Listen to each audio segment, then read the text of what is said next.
السلام عليكم ورحمة الله وبركاته، أهلا بكم في حلقة جديدة في كرة مع عماد. كرة مع عماد النهاردة حقيقة انضمام كريستيانو رونالدو للأهلي في كأس العالم للأندية في يونيو اللي جاي. السوشيال ميديا مقلوبة على الموضوع ده، لا في أي حاجة ولا في أي مفاوضات ولا في أي شيء.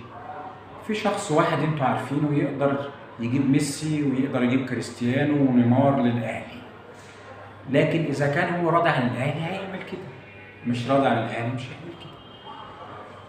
وبعدين كريستيانو لوحده مش هيأثر، مش هيفيد في الخط الهجومي. محتاجين دفاع ومحتاجين وسط ملعب ومحتاجين لعيبة كتير قوي عشان الأهلي يكمل في البطولة. يبقى حقيقة انضمام كريستيانو للأهلي في كأس العالم للأندية مجرد إشاعة، مجرد إشاعة. الأهلي معاه في المجموعة انتر ميامي، بالميراس البرازيلي، بورتو البرتغالي. ده خبر وانتهى. خبر تاني،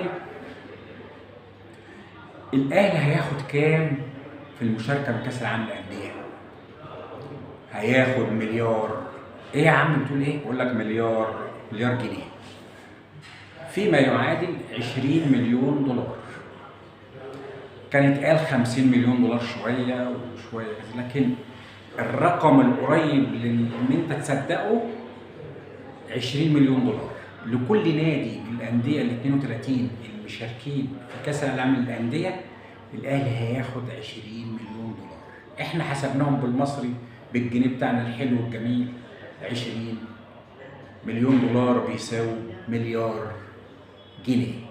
والاتحاد الدولي هيحسم ده في الفترة اللي جاية، هيشوف المصاريف ايه والراعي ايه والجوائز ايه. لسه الموضوع مطول شوية. خبرنا الثالث، صدق او لا تصدق، قيل ان ممدوح عباس صلح عربية احمد السيد زيزو لاعب الزمالك ب 3 مليون جنيه. تصليح عربية ب 3 مليون جنيه، الموضوع مش جاي قوي، موضوع اوفر شوية. امال العربيه تبقى بكام لما يبقى تصليحها ب 3 مليون؟ ب 10 مليون ممكن. ما زيزو هو يعني حبيب ممدوح عباس. طبعا زيزو بيرتبط بعلاقه جامده جدا، والمدام بتاعت زيزو بترتبط بعلاقه جدا زي ابوها ممدوح عباس، لكن 3 مليون تصليح عربيه، امال العربيه بكام؟